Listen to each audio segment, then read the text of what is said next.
Welcome to the Quantum Healing Oracle. My name's Pan, and today I wanted to share a little bit of my views around how I read astrological charts, and specifically the conversation about what is the difference between a tropical and a sidereal astrology chart. And most astrologers they will get in one camp or the other, and a lot of them actually then point the finger at the other camp and try to invalidate the other practice of astrology. And part of my mission here in life is to see how even different ways of looking at things and different philosophies and ideas can actually be incorporated and unified into a more holistic way of allowing those perspectives to each have a role in navigating what you're looking at, specifically when it comes to astrology. Because in astrology, it's kind of the reflection of the current energy or the weather of life as it's moving along. And so, as you know, there's multiple ways that you can perceive and interpret and understand energy patterns.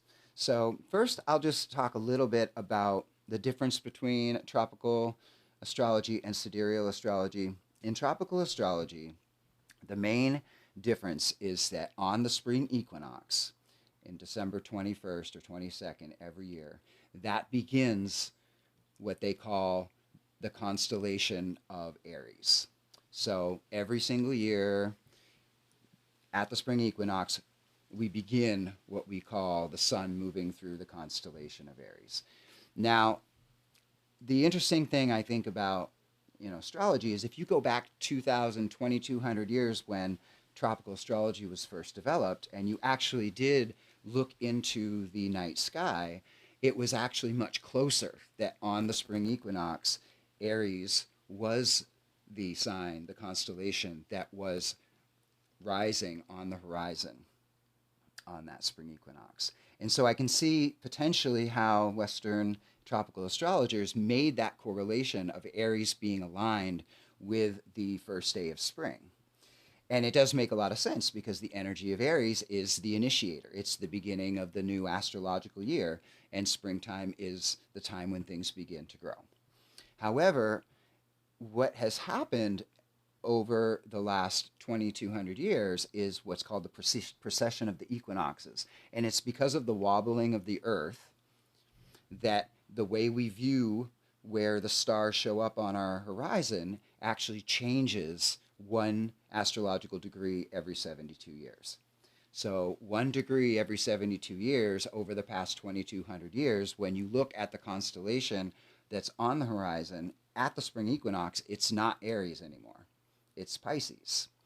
And so this is what Vedic astrology or sidereal astrology charts the actual visual interpretation of what constellation is in the sky at the time of the spring equinox. And so that is a variation of like 2/3 or 3/4 of a sign, that whenever you look at the astrological signs in the tropical zodiac, it's always 3/4 of a sign different than if you look at it in a sidereal and a Vedic chart. And so here's my understanding and how I've learned to work with both of these charts is that I view tropical astrology as seasonal astrology, meaning it's just like when you take the first house and you put the first house on the ascendant, the first house is the first house and it represents the self, and then it goes through the other 12 houses, and it always starts from the first house to the second house to the third house. And that's a good way of progressing from the ascendant and moving forward. And so when I see that the seasons can be lined up the same way, it can always be the energy of Aries season at the spring equinox, because that's the initiator energy. Just like the first house is the first house about self, it's a good place to start. So symbolically and seasonally, as it relates with the earth, that astrological sign is a good energy to depict the beginning of spring. But I would just say that that's a seasonal or connected to the earth seasons way of interpreting a zodiac sign. When I look at sidereal astrology, I call that a celestial interpretation. And that's where if you actually looked up in the sky and you took where the sun or the moon was showing up, the constellation that was in the backdrop directly behind that to the eye, that's a actual celestial alignment. So I refer to tropical astrology as seasonal astrology, and I refer to sidereal astrology as celestial astrology. And why would that be different, and how can those work together? Well, this is what I've been working the last couple of few years at putting this together for myself, because like most people, I started with a Western tropical interpretation of my own zodiac, and I only read that energy in my natal chart and through transits for many years. And then I worked with a Vedic astrologer, and she showed me this other method of interpretation. And so when I began to interpret my natal chart through the lens of the sidereal positioning, I just noticed things were different. And not that one was true and the other wasn't true, but they were just different perspectives. And a good way of sharing about this is that in tropical astrology, I'm a Cancer rising. So I very much come to know myself as being very nurturing, very home and family, very important to me, very emotional. And it also came with a lot of the classic Cancer drawbacks as being defensive and emotionally sensitive. But when I started to practice and look at Vedic astrology or sidereal astrology, I am a Gemini rising. And Gemini, the energy of a Gemini rising, is much more intellectual about the sharing and processing of information. And that was actually at a very particular time in my life where I was looking and asking myself this question: if my desire to be nurturing and always be there to support and care for others and take care of others, if there was some shadows or some imbalance to that. And so I started playing with the idea that, well, if I'm a Gemini rising, then it's possible that I'm more intellectual, and I actually can let some of these ideas of making sure everybody's taken care of go, and bring more of an intellectual understanding of how to process information and share that information with other people. And that's actually been part of the transition that's led me into this YouTube channel, is that in my previous exploring as a Cancer rising, I've worked as a massage therapist. I've been very in that mode of caring for people and nurturing people. And now I feel more inspired to actually share information and process and package information so that it can be understood and interpreted in different ways. Now, I see these as two different layers of my own being. And I like that I was able to interpret the Cancer layer first, because as a seasonal energy, it feels like it's closer to the earth realm. The seasonal and the earth energy is more of kind of what my programming and what my natural evolution growing up here on earth has opened me up into expressing naturally. And when I look at this more broad celestial, it's an energy that comes from beyond earth. It's the reflection of the alignment of the stars.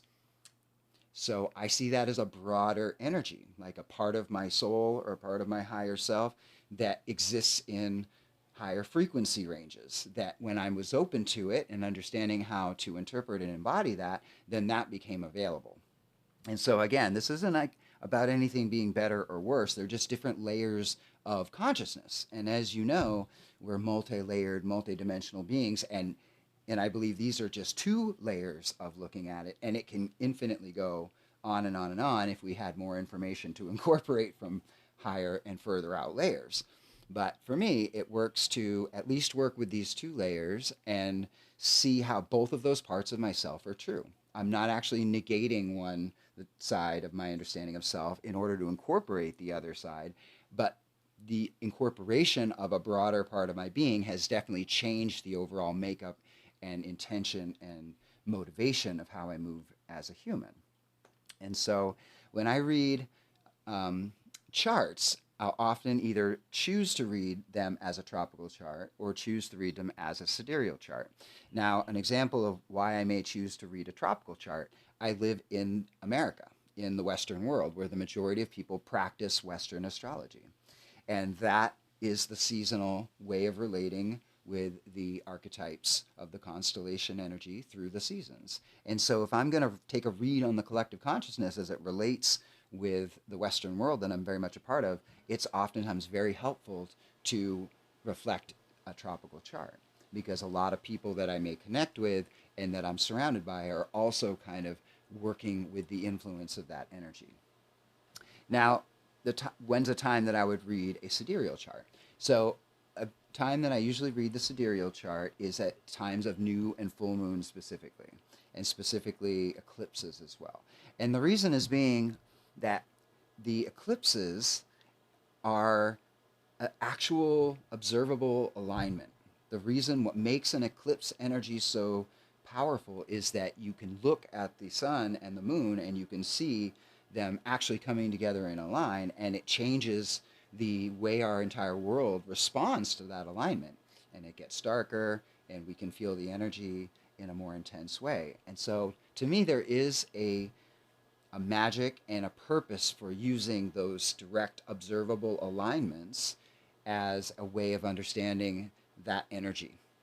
And so if I were to look at a new moon or a full moon or an eclipse, I would take into consideration what that constellation is that's going to be in alignment with that new and full moon as a way of helping to understand and amplify my understanding of that alignment, because it's the sun and the moon and that constellation's energy, and they're all, from my perspective, lining up with this energy. And so it really depends. There's some times that I can read both charts just to get the interpretation of how I feel about that energy at any given time. A good way of, I think, understanding this kind of multi system interpretation is the same way we celebrate the new year. We have the 1st of January, which is the beginning of the Gregorian calendar, and in the Western world we celebrate that as the new year. But in the Eastern world, the Chinese New Year is a different day, and I believe they kind of represent different things. The calendar New Year is kind of this marker of when we begin a new calendar, which is kind of an earth-generated system. And I personally feel like the Chinese New Year is more aligned with the energy influx as it begins to flow into this year as an energetic matrix of change. And that's why you see a lot more people now talking about, as we're moving into the year of the fire horse, that energy is more palpable and more intense to feel once you've expanded your awareness to be able to incorporate the meaning of it. And so you can both celebrate the new year of January 1st and you can celebrate the new Chinese year, and they're not in opposition to each other. They just kind of serve a slightly different function if you hold them in that way. And so that's why going forward in this channel, you'll hear me say, like, this is a tropical chart or this is a sidereal chart. And I kind of just moment to moment will feel which one wants to come through, because my practice as an oracle is to not use any of these meanings around astrology and or tarot as being fixed. They're not fixed in their definition, meaning these energies don't just mean this and that's it. Everything's open to the oracular insight or the interpretation of your intuition as it reflects those symbols and those ideas and those alignments. So I very much try to tap into my intuitive response of how I feel connected to an alignment or a transit, and speak from that place instead of getting stuck in rigid definitions of, well, this is what this means and this is what that means. I'm just here to share, this is what this energy feels like to me. This is how I'm experiencing it.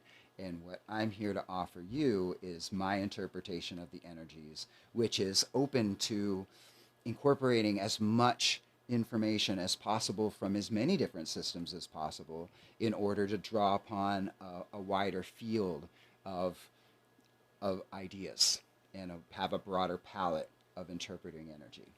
As to me, the only thing that really matters is the subjective human experience is creative in nature, and it's up to each of us to engage it in a creative way and make the meaning that we want to make out of it, and believe that that meaning's important. Believe that if we're in charge of making a meaning that resonates and is important and we feel is valuable to us, that's why it's powerful. That's why it's real. things don't just have their own built-in meaning or their own built-in power. We give them that meaning and we give them that power when we connect to the process within ourselves that puts the definition of that being a unique, relevant way of understanding the energy. So just wanted to share a little bit about my perspectives, and you'll hear me again on this channel just share, if I'm reading any chart, what the lens that I might be looking through it would be in each video. So, all right, thanks for joining me here, and I'll see you next time.